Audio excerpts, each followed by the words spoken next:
Then all the Israelites came out from Dan to Beersheba, including the land of Gilead, and the congregation assembled in one body before the Lord at Mizpah.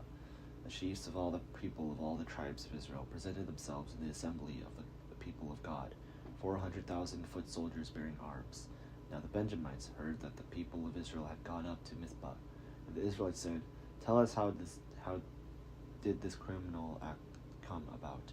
The Levite, the husband of the woman who was murdered, answered, "I came to Gibeah that belongs to Benjamin, I and my concubine, to spend the night. The lords of Gibeah rose up against me and surrounded the house at night. They intended to kill me, and they beat my concubine until she died. Then I took my concubine and cut her into pieces, and sent her throughout the whole extent of Israel's territory, for they have committed a vile outrage in Israel. So now you Israelites, all of you, give your advice and counsel here." All the people got up as one, saying, "We will not any of us go to our tents, nor will any of us return to our houses. But now this is what we will do to Gibeah. We will go up against it by lot.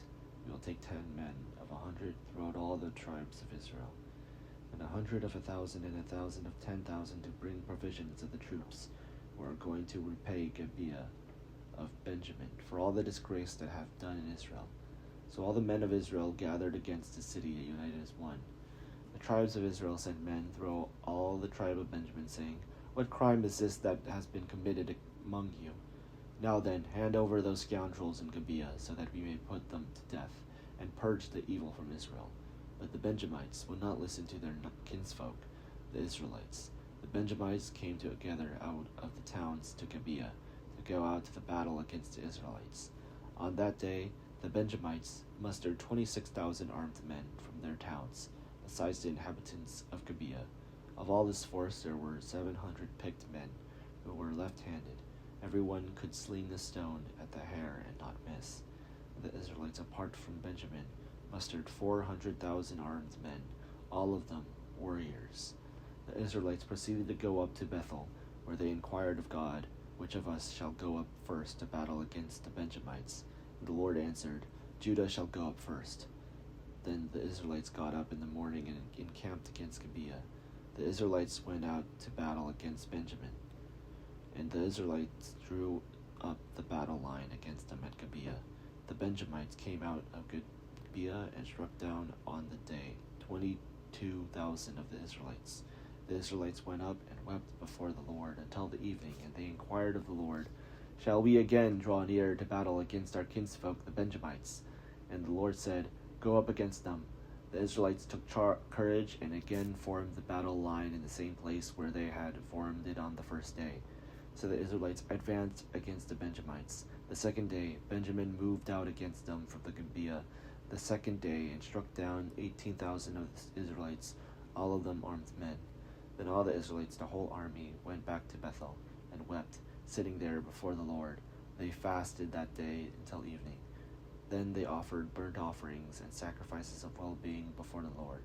And the Israelites inquired of the Lord, for the ark of the covenant of God was there in those days. And Phinehas, son of Eleazar, son of Aaron, ministered before it on those days, saying, "Shall we go out once more to battle against our kinsfolk, the Benjamites, or shall we desist?" The Lord answered, "Go up, for tomorrow I will give them into your hand."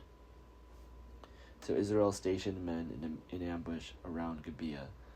Then Israelites went up against the Benjamites on the third day, and set themselves array against Gibeah as before.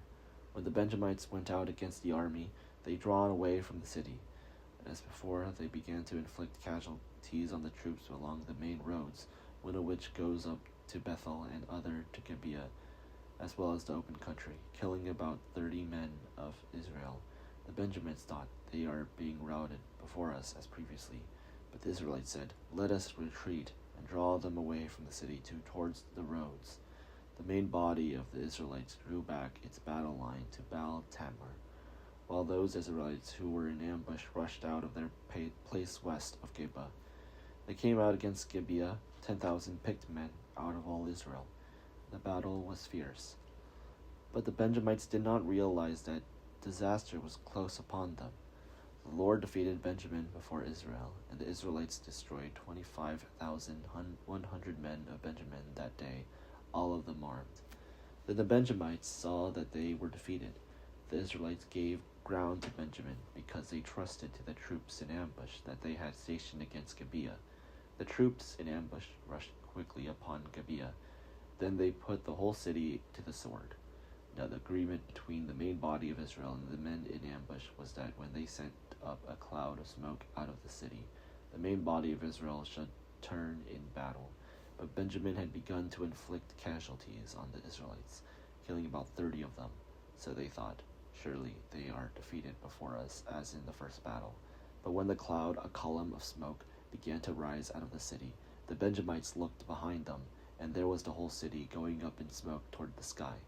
Then the main body of Israel turned, and the Benjamites were dismayed, for they saw that disaster was close upon them. Therefore they turned away from the Israelites in the direction of the wilderness, but the battle overtook them. And those who came out of the city were slaughtering them in between. Cutting down the Benjamites, they pursued them from Noha, and trod them down as far as the place east of Gibeah. 18,000 Benjamites fell, all of them courageous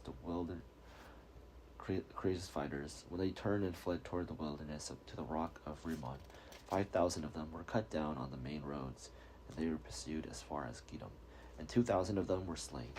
So all who fell that day of Benjamin were 25,000 arms-bearing men, all of them courageous fighters. But 600 turned and fled toward the wilderness to the rock of Rimmon, and remained at the rock of Rimmon for 4 months. Meanwhile the Israelites turned back against the Benjamites and put them to the sword, the city, the people, the animals, and all that remained. Also the remaining towns were set on fire.